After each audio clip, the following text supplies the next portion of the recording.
Hello, in this session we will talk about inserting records in tables using SAP HANA Studio. This is Hassan Mir from 02protraining.com. So this is my virtual desktop that I was accessing in the previous session.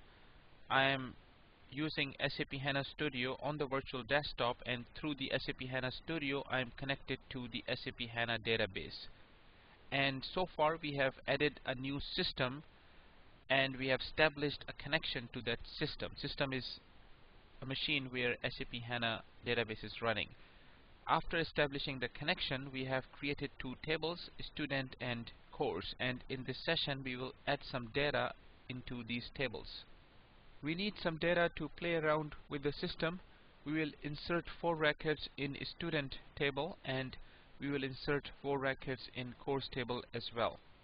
Keep in mind that in a relational database, a table usually represents an entity. An entity can have more than one instances. For example, a student is an entity, while Hassan is one instance of a student entity. Bill is another instance of a student entity.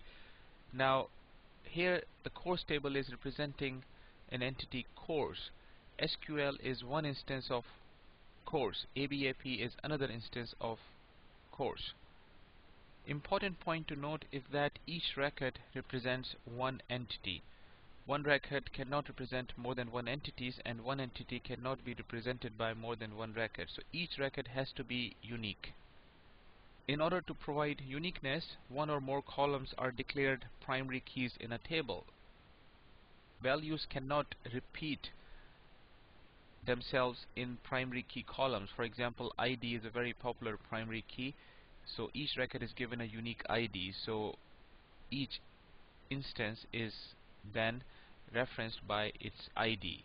For example, this course SQL will have an ID 1, ABAP course will have an ID 2. Even if we rename the course from SQL to structured query language, the ID will still remain 1. Similarly, Hassan here is a student, his ID is 1, and even if I change my name, my ID will still remain 1. So records are unique in the table and primary keys guarantees uniqueness. In order to insert records, I will take help from the generate command. So if I right click on student table and select this generate option, and then I can choose to generate insert statement. So select insert statement. Insert statement is used to insert records in a table in any relational database, and here you can see one insert statement is generated by the system. You could have written this insert statement from scratch yourself. All this generate command did was it generated the template so that you don't have to do all the typing. However, the meat you still have to provide. The command has everything in it except the values that you want to insert. Now take a look at the insert statement. The syntax is insert into schema.table. So schema is a container containing all the objects, and table is one of the object inside the schema. So in this schema you can see various types of objects: column views, procedures, tables, views, etc. Okay, so this is the part of the syntax, insert into the actual name of the schema dot actual table in which you want to insert the record. Now again we have keywords, which is part of the syntax, values, and in brackets you provide all the values that you want to insert. So in quotes you provide varchar values. So let me make this middle window a little bigger so that I can see the full insert statement. Now this is slightly better. So all I will do is plug in the values here. ID is 001, first name is Hassan, last name is Mir, and the date joint is 2012 is the year, 01 is the month, and 15 is the day. I don't want to run one insert statement at a time. I want to run all the insert statements together. So when you're running multiple statements, you end the statement at a semicolon. So all I'll do is copy this insert statement down 3 more times. So now I have 4 insert statements, and now I will quickly change the values. ID is 2, 3, and 4. Actually 002 is the ID, 003 is the ID, and so on. Okay, so the second person is Bill Gates. Third is Larry Ellison, and the fourth is Steve Jobs. Now I'll fix the values in the last column. The first person joined in January, second one in February, third one in March, and fourth one in April. And let me fix the dates as well. Now these are just arbitrary values. We need some data in the table, so why not this data? So far nothing is inserted yet because we haven't executed these commands. All we did was we prepared the command. So in order to run the insert statements, I'm gonna click on this green button which says execute F8. So you see the result in this white section. You have to really pull this white section upward if it's hidden, and this section appears below the top section where you're writing your SQL commands.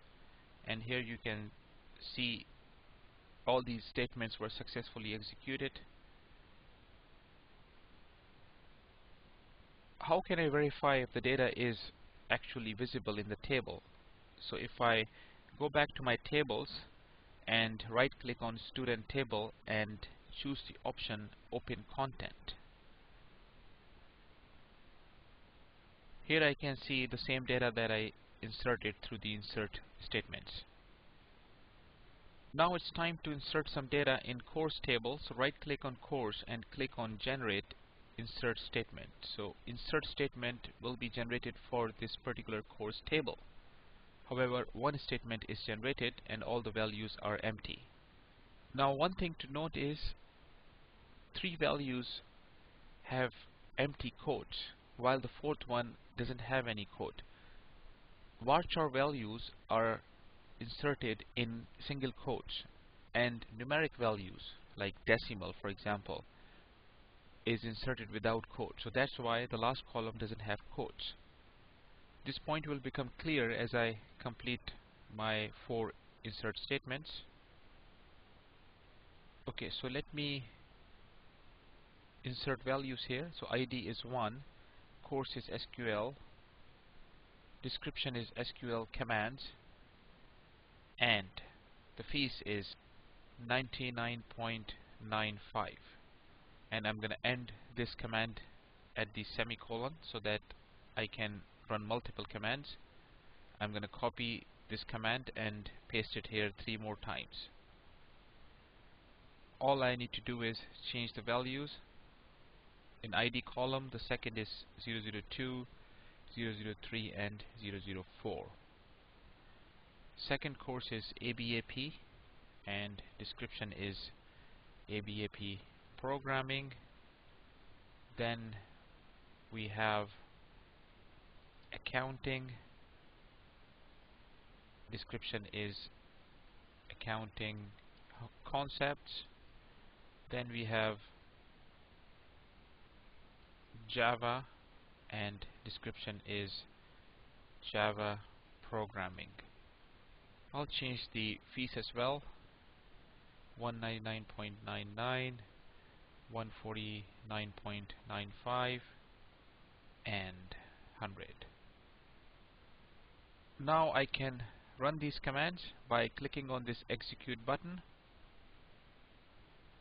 Okay, let me expand this second section upward a bit so that I can see the output. All the 4 commands were successfully executed.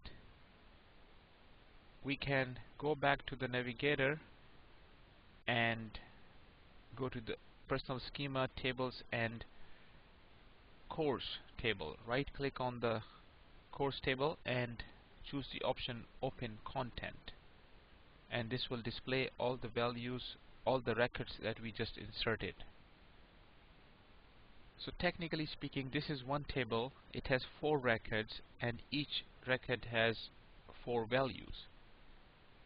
001 is the first value, SQL is the second value, SQL commands is the third value, and then we have fees 99.95. So similarly, each record has 4 values, and the numbers that you're seeing on the very first column is not from what we inserted. This is automatically generated by the system.